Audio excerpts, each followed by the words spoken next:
जय हिंद दोस्तों, आप सभी का स्वागत है आपका अपने YouTube channel target Bihar exams में।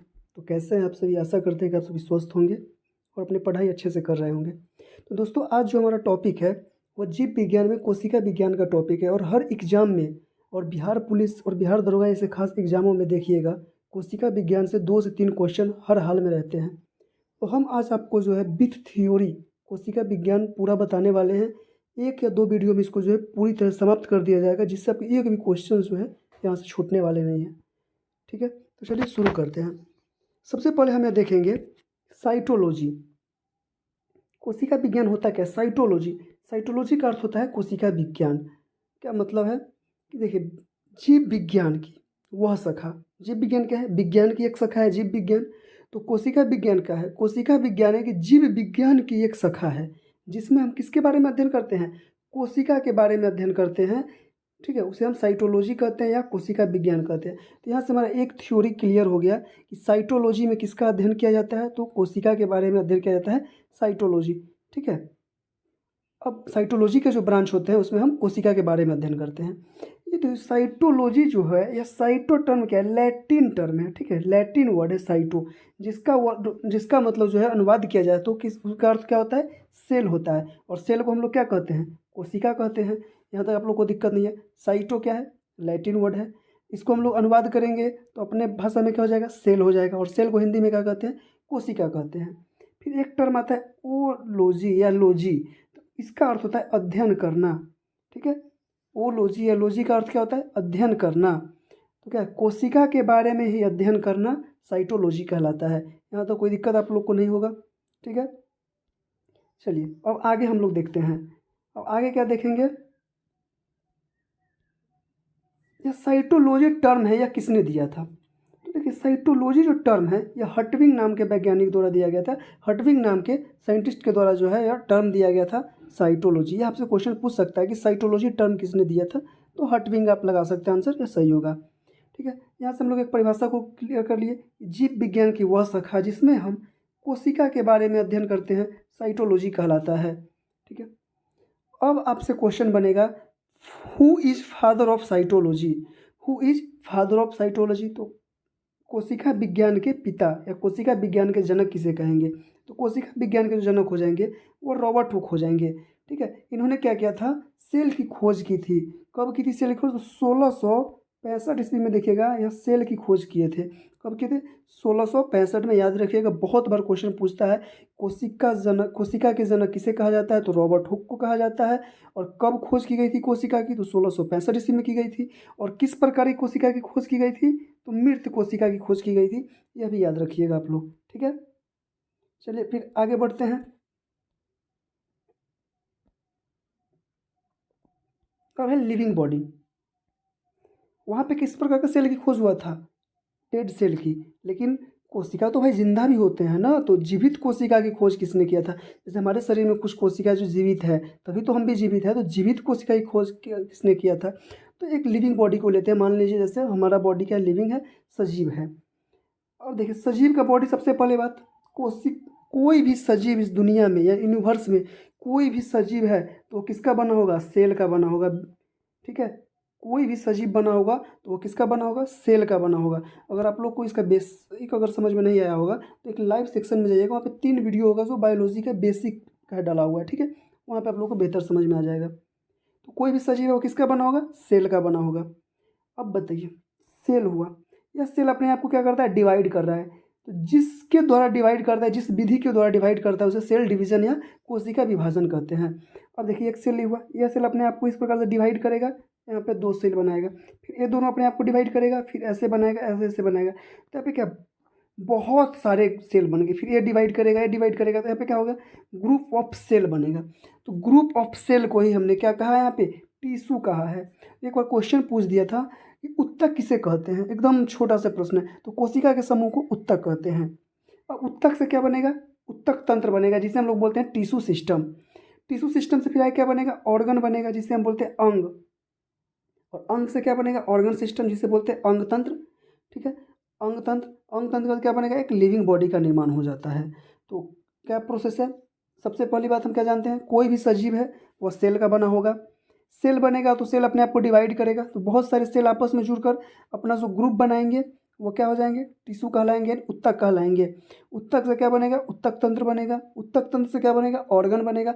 ऑर्गन से क्या बनेगा, ऑर्गन सिस्टम यानी अंग तंत्र बनेगा। जैसे मान लीजिए बहुत सारे हम लोग सिस्टम पढ़ते हैं ना, डाइजेस्टिव सिस्टम, सर्कुलेटरी सिस्टम, ठीक है, स्केलेटल सिस्टम, तो इस प्रकार से यह सिस्टम है। ऑर्गन सिस्टम का क्या बन जाएगा, एक लिविंग बॉडी का निर्माण आपका हो जाएगा। अब आपसे एक क्वेश्चन बनेगा, आधुनिक कोशिका विज्ञान के जनक कौन है, यानी who is the father of modern cytology के, ठीक है, आधुनिक कोशिका विज्ञान के जनक कौन हो जाएंगे, स्वैनसन हो जाएंगे। कौन हो जाएंगे, स्वैनसन हो जाएंगे। और इन्होंने एक बुक लिखा था द सेल, इनका एक बुक था वो काफ़ी फेमस है। कौन सा बुक है, द सेल, ठीक है। अब हमारे भारतीय भी इसमें पीछे थोड़े थे। अब हमारे भारतीय कोशिका विज्ञान के जनक, तो भारतीय कोशिका विज्ञान के जनक कौन हो जाएंगे, यानी who is the father of Indian cytology, who is the father of Indian cytology कौन हो जाएंगे, सर A.K. शर्मा, शर्मा जी का लड़का कहते हैं ना, तो वैसे याद रखिएगा भारतीय कोशिका विज्ञान के जनक कौन हो जाएंगे, सर A.K. शर्मा हो जाएंगे। अब आपके मन में एक सवाल आया होगा कि सेल की डिस्कवरी कैसे हुई, ठीक है। अब मैंने एक एक चीज़ लिख दिया, आपको मन में कोई डाउट के लिए मतलब उठना है नहीं है, मतलब समझिए कि, और अगर कोई डाउट उठता है तो आप सीधे कमेंट कीजिएगा, आपको जवाब दिया जाएगा, ठीक है। अब सेल की डिस्कवरी कैसे हुई यहाँ पे हम लोग समझते हैं। हम लोग ऊपर तो पढ़े कि 1665 में रॉबर्ट हुक साहब जो है सेल की खोज किए थे। किस प्रकार के सेल की खोज किए थे, डेड सेल की खोज किए थे। और किस प्रकार में किए थे, कॉर्क टिश्यू जानते हैं, कॉर्क टिश्यू, पेड़ के छाल होता है उसे एक बार काटिएगा, उसमें वहाँ से निकल कॉर्क टिश्यू होता है, उसी में उन्होंने देखा था, इस प्रकार से था, इस प्रकार से था, ठीक है, ऐसे ऐसे छोटे छोटे है ना, जैसे पे बनाया हुआ है उसी प्रकार से था, ठीक है। वो कैसी कोशिका थी, मृत कोशिका थी, मतलब ये इसमें कोई किसी प्रकार की एक्टिविटी थी ही नहीं। तो जैसे होता है ना कि मधुमक्खी का छाता, तो इन्होंने तुलना कर दिया था इस कॉर्क टिश्यू का किससे, मधुमक्खी की छाता से। क्वेश्चन पूछता है कि मधुमक्खी की छाते से कोशिका की तुलना किसने किया था, तो आपके रॉबर्ट हुक साहब ने किया था, यह भी याद रखिएगा।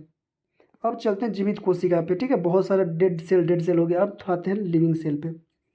लिविंग सेल की डिस्कवरी कैसे हुई, या सॉरी लिविंग सेल की डिस्कवरी किसने किया, तो एंटोनी वॉन लीeuwenhoek नामक साइंटिस्ट थे।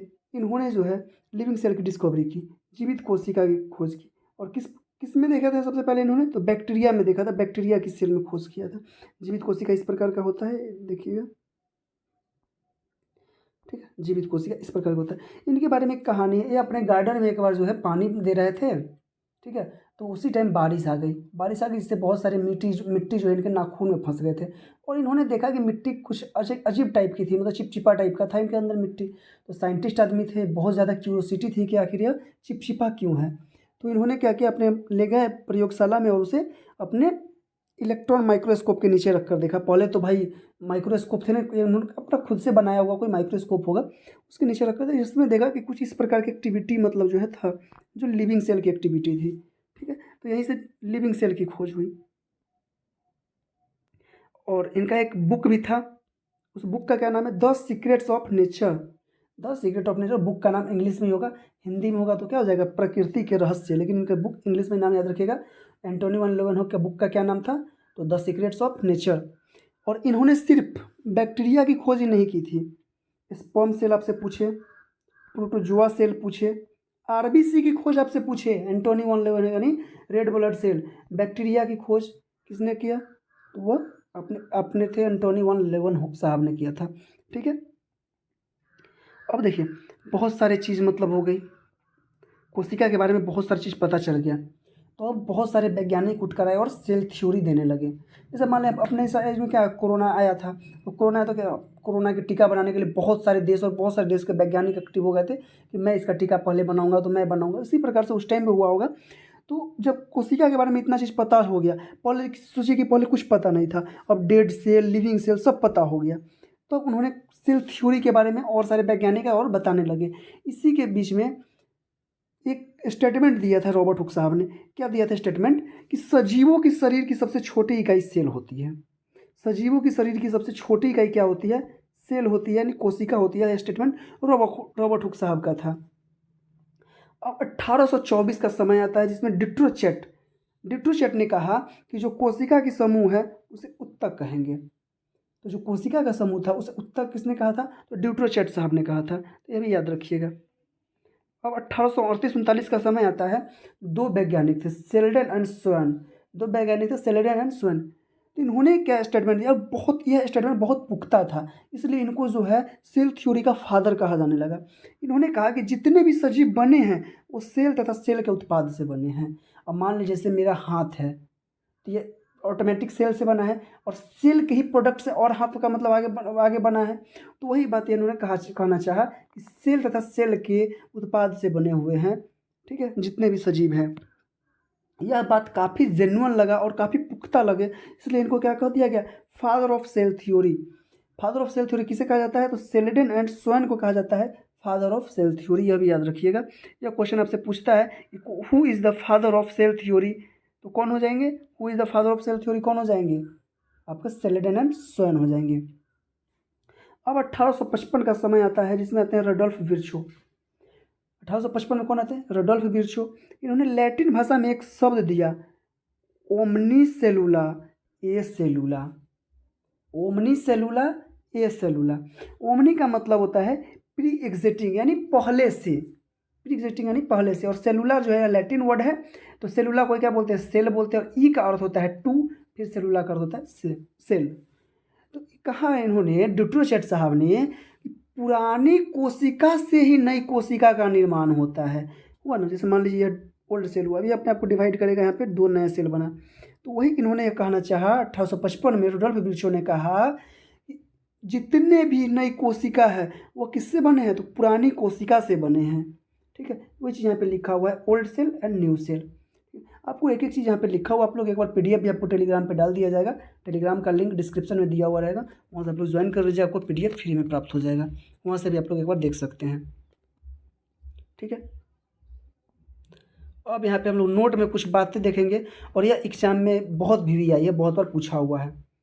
स्मॉलेस्ट सेल ऑफ यूनिवर्स, यानी संसार में सबसे छोटी सेल किसकी होती है? तो भाई मैं तो कहा कि बैक्टीरिया की सेल सबसे छोटी होती है, लेकिन कौन सी बैक्टीरिया की? तो माइकोप्लाज्मा की। किसकी होती है? माइकोप्लाज्मा की। माइकोप्लाज्मा की होती है सबसे छोटी। इसी को एमएलओ बोलते हैं, यानी मोलिकुल लाइक ऑर्गेनिज्म। कितना होता है? तो 0.1 माइक्रोम का होता है। कितना होता है? 0.1 माइक्रोम का होता है। इसी का नाम है पीपीएलओ, प्लीरो पिन्यूमोनिया लाइक ऑर्गेनिज्म। ठीक है, तो इसी को कहा गया है क्या? सबसे छोटा संसार की कोशिका। ठीक है, अब एक वायरस में, अब एक चीज़ आप लोग यहाँ पे फैक्ट समझिएगा। वायरस होता है, आपने तो बोल दिया कि जिसमें सेल होता है वो लिविंग होता है। ठीक है, क्या वायरस में कोई सेल होती है? अब बोलेंगे नहीं, वायरस में तो कोई सेल ही नहीं होती है। लेकिन यह एक एक्सेप्शन यानी अपवाद है। क्या अपवाद है? देखिए, एक लिविंग हुआ, दूसरा नॉन लिविंग हुआ। लेकिन यह वायरस अपने लिविंग में प्रवेश कर गया। जैसे मान लीजिए कोविड जो है मेरे शरीर में प्रवेश किया, अब क्या करेगा? हमारे कोशिका से वह जो है जैसे ही आएगा हमारे शरीर में रिएक्ट करेगा, और वो हमारे सेल की भांति काम करने लगेगा वह वायरस। और बहुत सारा जो है यहाँ पे हमारे क्या कोविड का वायरस जो है फैलने लगेगा।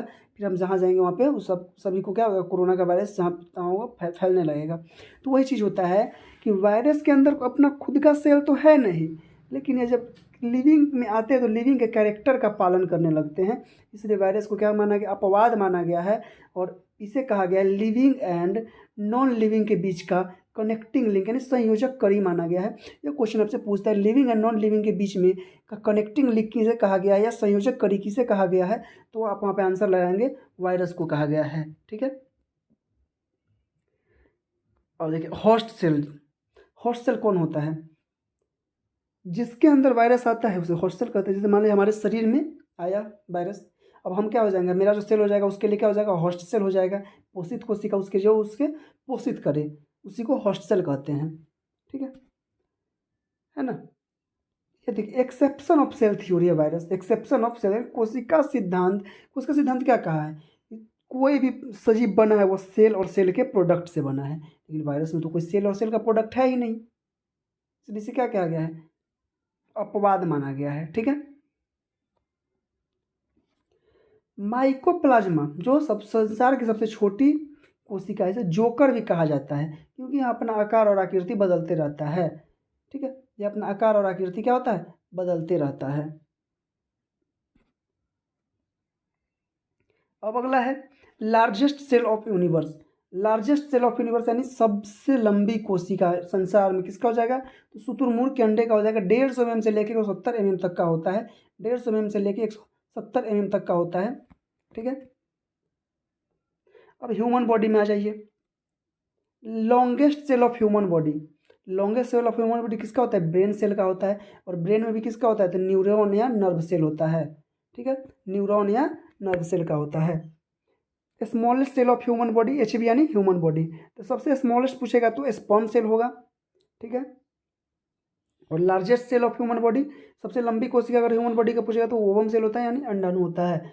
और जो तंत्रिका कोशिका की अगर आपसे लंबाई पूछे तो कितना होता है, 2 मीटर का होता है, यह भी याद रख लीजिएगा।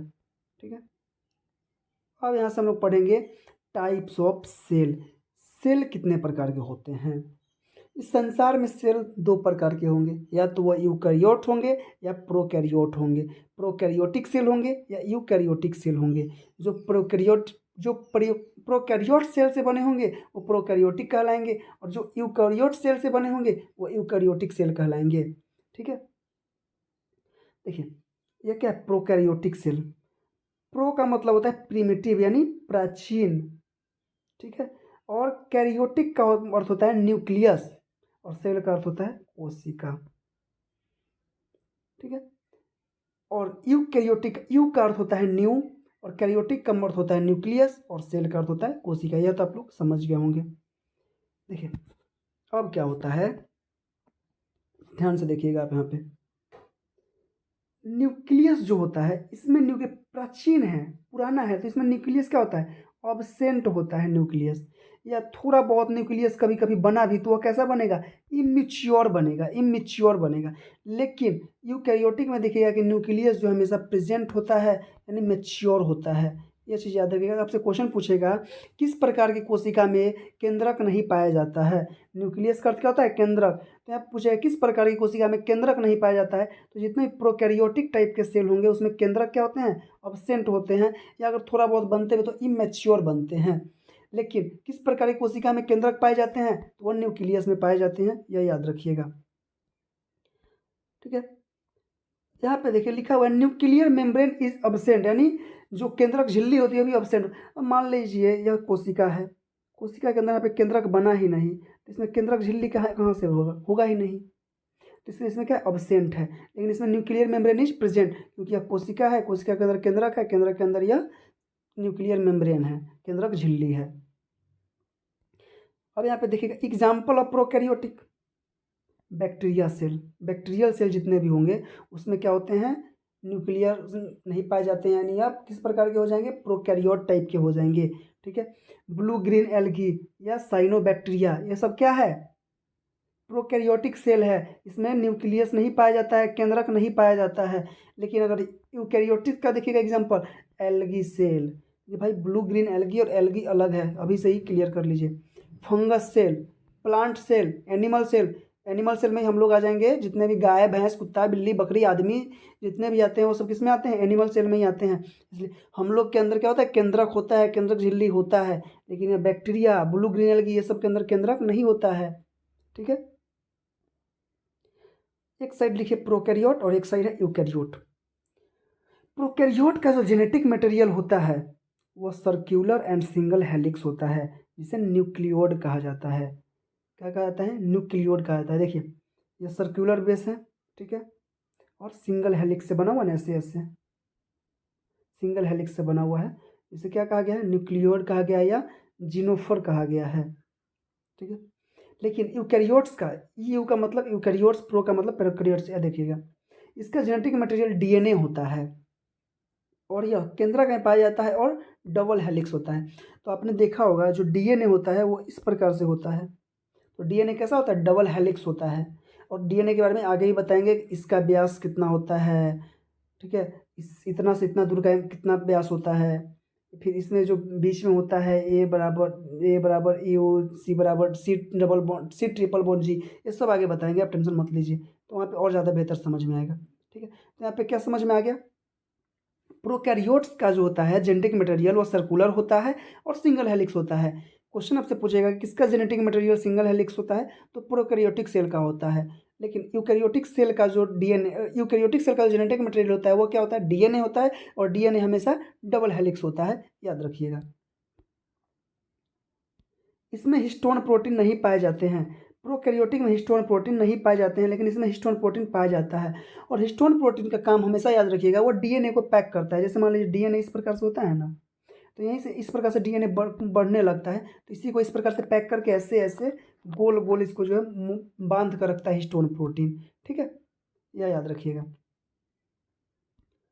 प्रोकैरियोट में माइटोकॉन्ड्रिया अब्सेंट होते हैं, लेकिन यूकैरियोट में माइटोकॉन्ड्रिया होते हैं। और एक चीज़ याद रखिएगा, डीएनए के पास अपना माइटोकॉन्ड्रिया होता है, यह भी याद रखिएगा। इसके अंदर इंडोप्लाज्मिक रेटिकुलम, जिसे हम शॉर्ट में ईआर बोलते हैं, हिंदी में अंतःप्रद्रवी जालिका बोलते हैं, क्या होते हैं, अब्सेंट होते हैं। प्रोकैरियोट में अब्सेंट होते हैं, यूकैरियोट में प्रेजेंट होते हैं। प्रोकैरियोट में लाइसोसोम, जिसे हम सुसाइड बैग कहते हैं, यह अब्सेंट होता है, लेकिन लाइसोसोम यूकैरियोट में होता है। जैसे हम लोग के शरीर में लाइसोसोम होते हैं। गोल्गी बॉडी अब्सेंट होता है प्रोकैरियोट में, लेकिन यूकैरियोट में गोल्गी बॉडी भी होता है।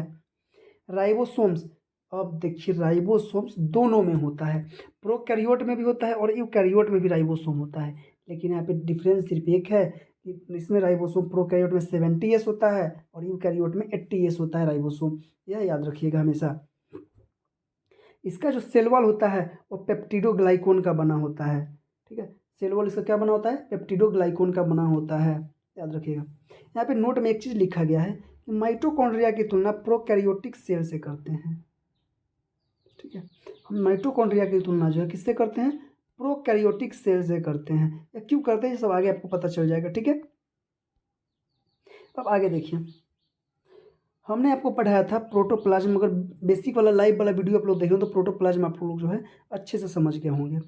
ठीक है, प्रोटोप्लाज्म दो दो भाग से मिलकर बना होता है, एक उसका होता है लिक्विड पार्ट और एक होता है उसका सॉलिड पार्ट। लिक्विड पार्ट में आता है साइटोप्लाज्म और एक आता है न्यूक्लियोप्लाज्म। ठीक है, इसे साइटोप्लाज्म को बोलते हैं कोशिका द्रव और न्यूक्लियोप्लाज्म को बोलते हैं केंद्रक द्रव। सॉलिड पार्ट में होता है सेल ऑर्गेनेल, यानी कोशिका का अंग कोशिकांग कहलाता है। कोशिका का अंग में से राइबोसोम, माइटोकॉन्ड्रिया, लाइसोसोम, ईआर, ठीक है, ये सारा चीज़ क्या होता है, कोशिका का अंग है। तो जो प्रोटोप्लाज्म जो बनते हैं, एक चीज़ सिंपल याद रखिए, प्रोटोप्लाज्म कैसे याद रखिएगा, ये आपका हो गया केंद्रक सेल। ठीक है, यहाँ पे क्या होगा, सेल मेम्ब्रेन। कोशिका झिल्ली और केंद्रक झिल्ली के बीच में जितने भी चीज तत्व या जितने भी एलिमेंट पाए जाते हैं तत्व, वो सारा का सारा क्या है, प्रोटोप्लाज्म है। बस सिंपल याद रखिए, कोशिका झिल्ली और केंद्रक झिल्ली के बीच में जितने भी एलिमेंट पाए जाते हैं वो सारे के सारे क्या है, प्रोटोप्लाज्म जीव द्रव्य कहलाते हैं। यही प्रोटोप्लाज्म की खोज किसने किया था, पुरकिंजे ने किया था। यह क्वेश्चन बिहार पुलिस ने पूछा था कि कोशिका के अंदर तरल पदार्थ को हम जीव द्रव्य कहते हैं, जीव द्रव्य का खोज किसने किया था, इस प्रकार से क्वेश्चन पूछा था बिहार पुलिस। ठीक है, यह आप लोग याद रखिएगा। ठीक है, यहाँ पे फिगर बनाया हुआ है, आप पीडीएफ देखिए तो आपको समझ में आ जाएगा। ठीक है, देखिए यहाँ पे क्या लिखा हुआ है, cytoplasm plus nucleoplasm plus cell organelle मिलकर क्या बनाया, प्रोटोप्लाज्म को बनाया। अब देखिएगा, रॉबर्ट हुक साहब ने क्या किया था, cell is the basic unit of life.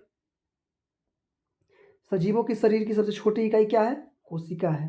लेकिन हक्सली साहब ने क्या कहा था, प्रोटोप्लाज्म जो है वो भौतिक मूल इकाई, यानी किसी भी कोशिका की भौतिक मूल इकाई जो होगी वो क्या होगी, जीव द्रव्य होगी, प्रोटोप्लाज्म होगी। यह बात किसने कहा था, हक्सली साहब ने कहा था। आपसे क्वेश्चन पूछेगा, कोशिका के शरीर की सबसे छोटी इकाई, कोशिका जो है शरीर की सबसे छोटी इकाई, यह कथन किसने कहा था, तो रॉबर्ट हुक साहब ने कहा था। लेकिन जीव द्रव्य सजीवों की शरीर की भौतिक मूल इकाई है, यह बात किसने कहा था, तो हक्सले ने कहा था। यह आप लोग याद रखिएगा। अब आगे हम लोग पढ़ेंगे सेल ऑर्गेनेली। क्या पढ़ेंगे, सेल ऑर्गेनेली, यानी कोशिकांग के बारे में हम लोग अध्ययन करेंगे। कोशिकांग में क्या क्या होता है, एक होता है सिंगल मेम्ब्रेन वाला, यानी एक झिल्ली वाली कोशिका। दूसरा होता है डबल मेम्ब्रेन, दोहरी झिल्ली वाली। और तीसरा होता है मेम्ब्रेन लेस, यानी बिना झिल्ली वाले कोशिकांग। एकल झिल्ली वाले कोशिका कौन कौन से हैं? ईआर यानी इंडोप्लाज्मिक रेटिकुलम, गोल्गी बॉडी जिसे गोल्जी काय कहते हैं, वैक्यूल्स यानी रसधानी, ये सब क्या है? एकल झिल्ली वाले हैं। दोहरी झिल्ली वाले कौन से हो जाएंगे? न्यूक्लियस, माइटोकॉन्ड्रिया, क्लोरोप्लास्ट, ये सब क्या है? दोहरी झिल्ली वाले हैं। मेम्ब्रेनलेस जिसमें कोई भी मेम्ब्रेन नहीं होता है, वो एक होता है राइबोसोम, माइक्रोबॉडी जिसे सूक्ष्मकाय कहते हैं, एक होता है सेंट्रोसोम जिसे बोलते हैं तारक काय। ठीक है, अब देखिए आगे सेल कवरिंग यानी कोशिका का आवरण। कोशिका देखिएगा, कोशिका का आवरण दो प्रकार का होता है, सेल वॉल और सेल मेम्ब्रेन, इस प्रकार से होता है। ठीक है, अब किस में सेल मेम्ब्रेन होता है, किस में सेल वॉल होता है, वो हम लोग आगे अभी पढ़ेंगे, ध्यान से आप लोग देखिएगा। ठीक है, सेल वॉल को कोशिका भित्ति कहते हैं, यह आउटर लेयर होता है। सेल की बाहरी भाग को क्या कहते हैं? कोशिका भित्ति कहते हैं। याद हो गया, सेल की बाहरी परत को कोशिका भित्ति कहते हैं। इसका काम में क्या है, इसका फंक्शन, कार्य क्या है? कोशिका भित्ति का कार्य क्या है? ये शेप, साइज और प्रोटेक्शन होता है, यानी उसका शेप और आकृति जो है, आकृति का निर्माण करता है, और उसे इस कोशिका हुआ इसकी बाहरी तो कोशिका को सुरक्षा प्रदान करता है, किसी भी चीज़ से चोट लगे ना, टूटे फूटे ना। ठीक है, यह सुरक्षा प्रदान करता है। यह बात किसने बताई थी? यह बात आपके रॉबर्ट हुक साहब ने बताई थी। ठीक है, अब सेल वॉल किसमें पाया जाता है? अभी आपको बताए थे सेल वॉल और सेल मेम्ब्रेन किसमें पाया जाएगा, वो आगे देखेंगे। तो अभी देखिए यहाँ पे सेल वॉल किसमें पाया जाता है? बैक्टीरिया में पाया जाता है। बैक्टीरिया की सेल वॉल किसकी बनी होती है? पेप्टिडोग्लाइकॉन प्लस म्यूरेमिक एसिड की बनी होती है। ठीक है, प्लांट सेल की सेल वॉल सेलुलोज की बनी होती है। प्लांट सेल की सेल वॉल किसकी बनी होती है? सेलुलोज की बनी होती है। याद रखिएगा, पादप कोशिका की कोशिका भित्ति किसकी बनी होती है? तो सेलुलोज की बनी होती है, यह भी याद रखिएगा। Algae cell, algae cell, algae का जो सेल वॉल होता है वो किसका बना होता है? Cellulose plus galactan plus calcium carbonate की बनी होती है। तो जो एल्गी होती है, जो शैवाल की कोशिका भित्ति होती है, वो तीन चीज़ों से मिलकर बनी होती है, सेलुलोज, ग्लैक्टोन और कैल्शियम कार्बोनेट से बनी होती है। फंगी की यानी कवक की कोशिका भित्ति काइटिन की बनी होती है। क्वेश्चन कितना बार पूछा हुआ है एग्जाम में, कवक की कोशिका भित्ति किसकी बनी होती है? तो काइटिन की बनी होती है। ठीक है, एनिमल सेल, देखिए एनिमल सेल यानी जंतु कोशिका हो गया, ह्यूमन सेल हो गया। जंतु कोशिका में हम लोग आते हैं गाय, भैंस, कुत्ता, बिल्ली, बंदर, हम लोग, तुम लोग, आप लोग, जितने भी वीडियो देख रहे हैं सब लोग किसमें आते हैं? एनिमल सेल में आते हैं। इसमें सेल वॉल नहीं पाया जाता है, यह याद रखिएगा। एनिमल सेल में सेल वॉल नहीं पाया जाता, इस बात को स्टार कर लीजिएगा। ठीक है, स्टार कर लीजिएगा, उसमें सेल वॉल नहीं पाया जाता है। अब सेल मेम्ब्रेन या प्लाज्मा मेम्ब्रेन का हम लोग देखेंगे। सेल वॉल हम लोग देख लिए कहाँ कहाँ पाए जाते हैं, सेल वॉल का काम क्या है। अब हम लोग सेल मेम्ब्रेन को देखेंगे। सेल मेम्ब्रेन को ही बोलते हैं प्लाज्मा मेम्ब्रेन, कोशिका झिल्ली या प्लाज्मा झिल्ली। ये दोनों प्रकार की कोशिकाओं में पाए जाते हैं। वह किस प्रकार की कोशिका में पाए जाते हैं? सिर्फ प्रोकैरियोट में पा रहे थे। ठीक है, और ये दोनों प्रकार की कोशिका में पाए जाते हैं, प्रोकैरियोट और यूकैरियोट दोनों में। Plant cell, animal cell.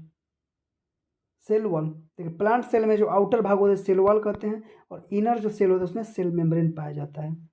जैसे मान लीजिए पौधा है, पादप कोशिका है, तो जंतु में ना सिर्फ सेल वॉल नहीं पाया जाता है, सिर्फ जंतु कोशिका में, जहाँ पे आपको स्टार कर दिया गया था कि जंतु कोशिका में सेल वॉल नहीं पाया जाता है, लेकिन पादप कोशिका में सेल वॉल पाया जाता है। लेकिन इसका जो इनर भाग है, ये आउटर भाग हुआ, लेकिन इसका इनर भाग क्या होगा? सेल मेम्ब्रेन होगा। और एनिमल सेल, माने ये एनिमल सेल है, इसमें तो कोशिका भित्ति पाया नहीं जाएगा, तो इसका आउटर भाग कौन हो जाएगा? सेल मेम्ब्रेन हो जाएगा। समझ में आई बात? फिर से समझिए, ये पादप कोशिका है, ये जंतु कोशिका है। तो दोनों का, पादप कोशिका का बाहरी भाग क्या कहलाएगा? कोशिका भित्ति। लेकिन जंतु कोशिका में कोशिका भित्ति पाई नहीं जाती है, तो जंतु कोशिका की बाहरी भाग क्या होगी? कोशिका झिल्ली कहलाएगी या प्लाज्मा झिल्ली कहलाएगी। लेकिन पादप कोशिका के इनर भाग में क्या, जो आउटर भाग में उसका जो कोशिका भित्ति होता है, इनर भाग में क्या होगा? कोशिका झिल्ली होगा। वही चीज़ यहाँ पे लिखा हुआ है, समझ जाएंगे। सेल मेम्ब्रेन किसकी बनी होती है? सेल मेम्ब्रेन जो फॉस्फोलिपिड की बनी होती है, याद रख लीजिएगा एक लाइन में। सेल मेम्ब्रेन किसकी बनी होती है? फॉस्फोलिपिड में बनी होती है। देखिए अगर हम इसमें ज़्यादा अगर बात अगर समझाने लगे ना, तो एक तो हम सामने बोर्ड पर से समझा नहीं रहे हैं। बोर्ड पर से बताते तो बहुत अच्छा फिगर दिखा दिखा कर बताते, तो टाइम काफ़ी लगता है, मतलब बहुत ज़्यादा साइटोलॉजी पूरा ख़त्म करने में कम से कम 6 से 7 घंटा लगता है। लेकिन हम यहाँ पे फास्ट करवा रहे हैं, जल्दी जल्दी, वो भी नोट से करवा रहे हैं। तो आप लोग को हो सकता है थोड़ा कम समझ में आए, लेकिन जो लिखा हुआ है उसे आप अगर उसे भी थोड़ा बहुत समझ कर, जितना बोल रहे हैं उसे सुनकर समझ लीजिएगा, वो काफ़ी याद हो जाएगा और एग्ज़ाम में आपको काफ़ी बेनिफिट मिलेगा। सेल मेम्ब्रेन किसकी बनी होती है? फॉस्फोलिपिड की बनी होती है, एक लाइन में। सेल मेम्ब्रेन का कार्य क्या है भाई? कार्य पूछ रहा है। यह अर्धपरागम्य झिल्ली प्रकृति की होती है।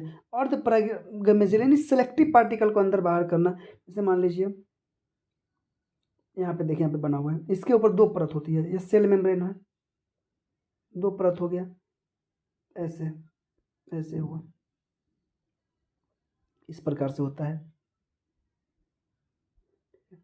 उस पर ऊपर से होता है हेड टेल इस प्रकार से होता है, हेड टेल करके फिर नीचे से होगा ऐसे ऐसे, ठीक है। यहाँ पे एक दिक्कत हो रहा है बताने में, नहीं तो और अच्छा समझ में आता है। उन नोट्स एक बार देख लीजिएगा, समझ जाइएगा। दोनों परत के बीच में क्या होता है? फॉस्फोलिपिड होती है। ये जो है ना, दोनों परत के बीच में फॉस्फोलिपिड होती है, और दोनों के बीच का डायमीटर जो होता है 75 एंगस्ट्रम का होता है, दोनों के बीच में गैप। यहाँ पे देखिए, सिलेक्टिव पार्टिकल को अंदर बाहर करना। देखिए, कोशिका झिल्ली का काम क्या है कि हमारे शरीर में कोशिका झिल्ली होता है, तो कोई टॉक्सिक एलिमेंट अंदर चल नहीं जाए, या कोई ज़रूरत वाले सामान है वो हमारे शरीर से बाहर आ नहीं जाए, उसी का कार्य है, उसी चीज़ को कंट्रोल करता है सेल मेम्ब्रेन आपका। कोई बाहर से कोई ख़राब चीज़ को अंदर जाने नहीं देता है, ठीक है। और देखिए, इस एक एक ऊपर वाले भाग को हेड कहते हैं और नीचे वाले भाग को टेल कहते हैं। इसी में ऊपर वाले भाग को हेड कहें, नीचे वाले भाग को टेल कहेंगे। हेड होता है जो हाइड्रोफिलिक होता है, पानी में घुलने वाला होता है। टेल होता है जो हाइड्रोफोबिक होता है, जो पानी में घुलनशील होता है, ठीक है। जो पानी में घुलनशील होगा उसे ध्रुवीय भाग कहेंगे, और जो अघुलनशील होगा उसे अध्रुवीय भाग कहते हैं, याद रखिएगा, ठीक है। हाइड्रो हाइड्रोफोलिक और हाइड्रोफोबिक याद रखिएगा, ठीक है। हाइड्रोफिलिक और हाइड्रोफोबिक याद रखिएगा। कोशिका झिल्ली की मोटाई कितनी होती है? तो 75 एंगस्ट्रम की होती है। यहाँ पे आपने देख लिया, इस प्रकार से होता है। यहाँ पे इन दोनों का जो डायमीटर कितना 75 एंगस्ट्रम का होता है, याद रखिएगा। या 7.5 नैनोमीटर का होता है, या 0.0075 माइक्रोमीटर का होता है।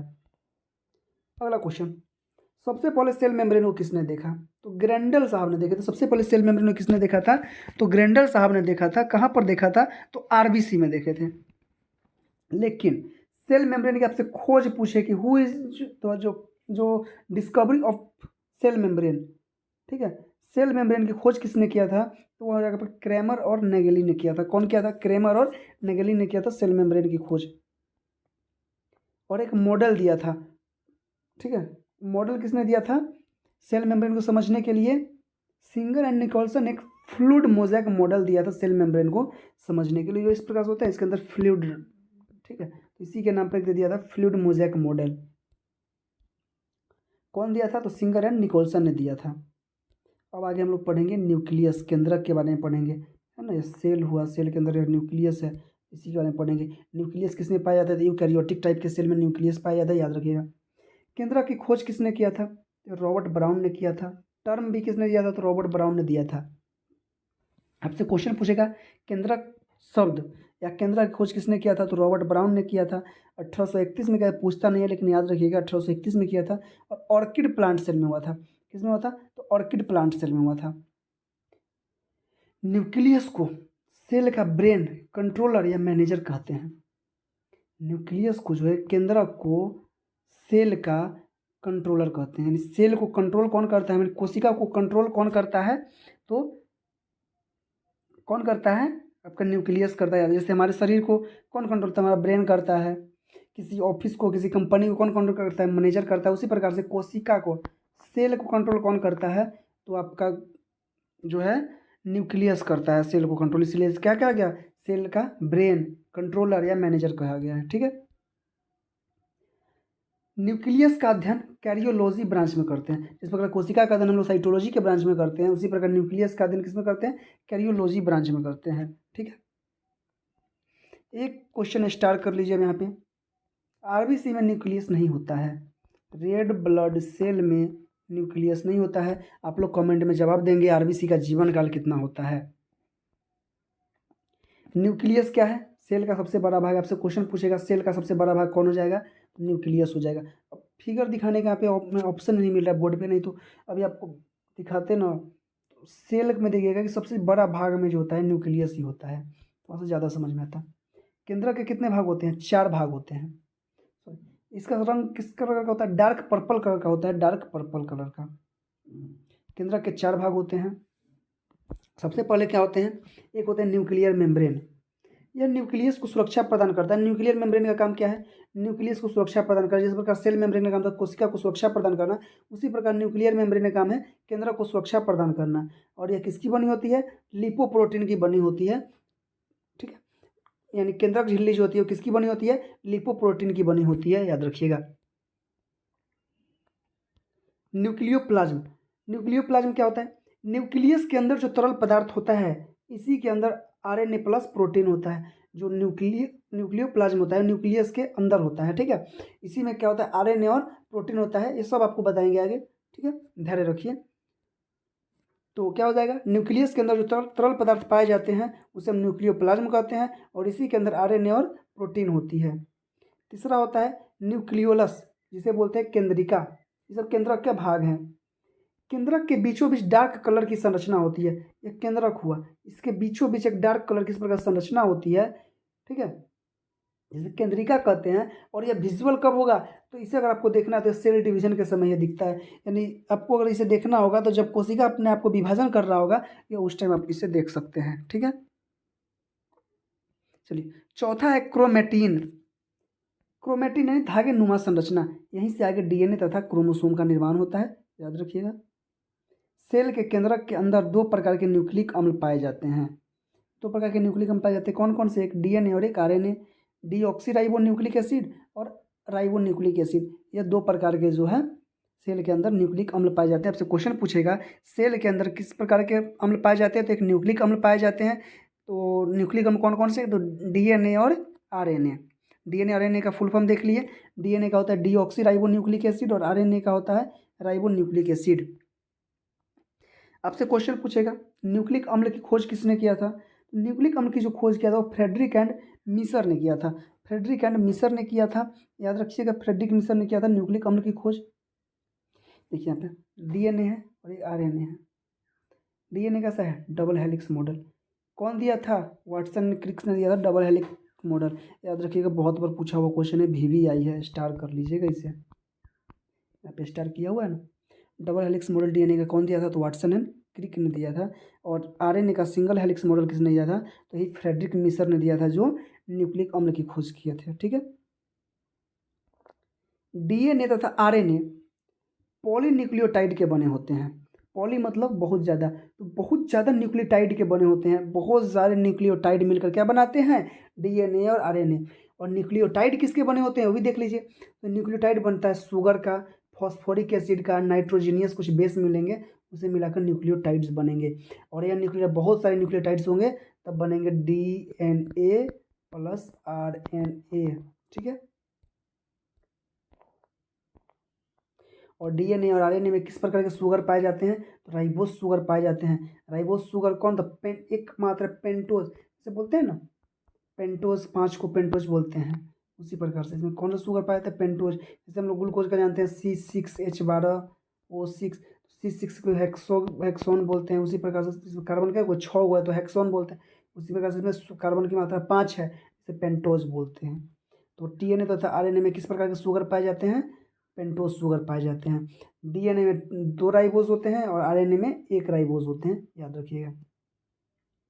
और नाइट्रोजीनियस बेस 5 टाइप के होते हैं। नाइट्रोजीनियस बेस कितने होते हैं? 5 टाइप के होते हैं नाइट्रोजीनियस बेस होते हैं। थोड़ा सा इसको समझिएगा नाइट्रोजीनियस बेस को, यानी नाइट्रोजन युक्त क्षार। एक होता है प्यूरिन, दूसरा होता है पिरिमिडीन। प्यूरिन भी कितना होता है? Adenine, guanine. अब बस इसे समझिए, आगे आपको बहुत अच्छा समझ में आएगा। पिरिमिडीन में होता है साइटोसिन, थाइमिन और यूरेसिन। ठीक है, देखिए डीएनए इस प्रकार से डीएनए देखिए डीएनए हुआ, यहाँ पे अच्छा से नहीं बन रहा है लेकिन देख लीजिए। ये जो बॉन्ड होता है ए बराबर टी जो है, मानिए यहाँ पे ये बीच में जो बॉन्ड है, कैसा बॉन्ड है? हाइड्रोजन बॉन्ड है। यहाँ पे लिखा हुआ हाइड्रोजन बंधन है। और C ट्रिपल बॉन्ड G हमेशा ऐसे आएगा, A double bond T C triple bond G हमेशा आएगा इसमें, A double bond T C triple bond G। लेकिन RNA में देखिएगा A double bond U C triple bond G, C और G दोनों में समान है, लेकिन A जो है T के साथ मिलेगा और RNA में A जो है U के साथ मिलेगा। यानी आपका एडेनिन जो है वो यूरेसिन के साथ मिलेगा, ठीक है, RNA में, लेकिन DNA में जो आपका A है वो किसके साथ मिलेगा, थाइमिन के साथ मिलेगा। ये इसके साथ मिलेगा, ठीक है, ये इसके साथ मिलेगा और ये तो हमेशा इसके साथ मिलेगा, है ना। C जो है ट्रिपल बॉन्ड के साथ इसमें मिलेगा। लेकिन जैसे ही RNA की बारी आएगा तो ये किसके साथ मिलेगा, यूरेसिन के साथ मिलेगा। क्यों मिलता है आगे आपको बताया जाएगा। DNA में, न्यूक्लियस में DNA होता है। DNA में क्या क्या होता है, न्यूक्लियस होता है, माइटोकॉन्ड्रिया होता है, क्लोरोप्लास्ट होते हैं। आपको बताए थे ना, माइटोकॉन्ड्रिया के पास खुद का DNA होता है, ऊपर में बताए थे। RNA में किसकी भी होता है, न्यूक्लियस में होता है और साइटोप्लाज्म में होता है, ठीक है। कार्य क्या है, DNA का कार्य क्या है पहले देखेंगे। DNA का कार्य है जेनेटिक मटेरियल यानी अनुवांशिक पदार्थ को ट्रांसफर करना। जैसे आप देखें CID वाईडी देखते होंगे तो कहीं से छोटा सा बाल का टुकड़ा मिल गया, नाखून का टुकड़ा मिल गया, उसी से पता चल जाता है, DNA मैच कर लिया जाता है। और DNA के ऊपर जो होता है ना थोड़ा सा इस प्रकार से होता है, उसी को मिला। जैसे मान लीजिए कि हमारे अंदर जो शरीर में DNA है वो हमारे माता पिता से मैच करेंगे, हमारे माता पिता के शरीर में जो DNA है वो उनके माता पिता से मैच करेंगे। इसी प्रकार से होता है DNA मैच करना। जैसे कोई बच्चा खो गया है उसका DNA मैच कर लिया जाता है, या फिर कोई व्यक्ति की मृत्यु हो जाती है एक्सीडेंट वगैरह में, तो जिनका पता नहीं चल पाता तो उनसे DNA उनका टेस्ट करके जो है पता करें इनका घर वाले कौन है, या किसी प्रकार का मतलब पता करना हो कि हाँ अपराधी को पता करने में सब DNA किया जाता है, ठीक है। RNA का काम क्या है, तो प्रोटीन के निर्माण तथा संश्लेषण करने में सहायक है RNA। प्रोटीन का निर्माण करना हो या उसका संश्लेषण करने में सहायक होते हैं RNA आपके होते हैं। आगे देखिएगा एक चीज़ यहाँ पे बहुत अच्छा से याद रखिएगा इस चीज़ को, DNA से ही RNA बनता है। DNA से RNA बनेगा उसे हम ट्रांसक्रिप्शन कहेंगे, अनुलेखन कहेंगे। और RNA से एक प्रोटीन बनता है जिसे ट्रांसलेशन अनुवाद कहते हैं। और प्रोटीन से फिर DNA बनेगा उसे रिवर्स ट्रांसक्रिप्शन कहेंगे। ऐसा कहते हैं गाड़ी पीछे लो, रिवर्स, वही होता है रिवर्स ट्रांसक्रिप्शन, ठीक है।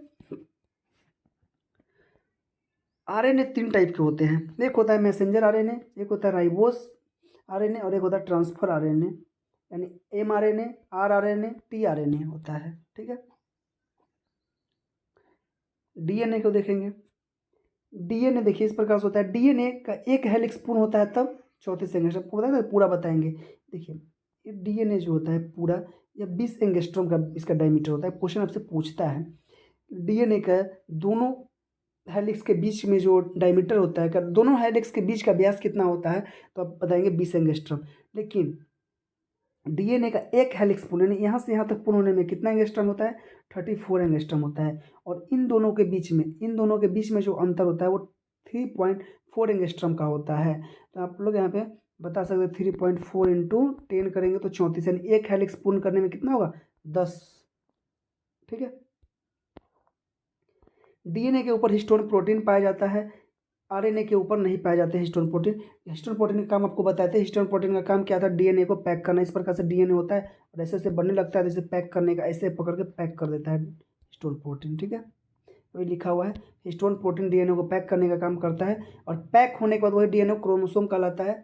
जब DNA और हिस्टोन प्रोटीन मिलता है तो क्या कहलाता है, क्रोमोसोम कहलाता है। जो धागे नुमा संरचना होती करते हैं, इस प्रकार से क्रोमोसोम होता है। और क्रोमोसोम हमेशा जो है पेयर में होंगे, ये भी याद रखिएगा। क्रोमोसोम का खोज किसने किया था, क्रोमोसोम की खोज जो किया गया था वो फ्लेमिंग के द्वारा किया गया था, याद रखिएगा। लेकिन क्रोमोसोम को सबसे पहले किसने देखा था, तो वेल्डेयर ने देखा था। गुणसूत्र को सबसे पहले किसने देखा था, तो वेल्डेयर ने देखा था।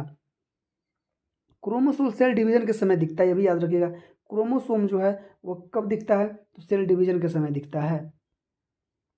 क्रोमोसोम हमेशा जोड़ी में पाई जाती है, सब स्टार बनाकर लिखा हुआ चीज़ है, यानी सबको याद रखना जरूरी है। जैसे मान लीजिए ह्यूमन बॉडी में, ह्यूमन बॉडी कितना 23 पेयर, यानी हमेशा सम संख्या में, यानी 46 हुए ना, वही हुआ। मटर के पौधा में 7 पेयर होते हैं, यानी 14। चिंपैंजी में हम लोग से एक ज़्यादा होते हैं, 24 पेयर होता है, 48 हो गया। इसी प्रकार याद रखिएगा। अब यहाँ पे ह्यूमन बॉडी में देखिएगा,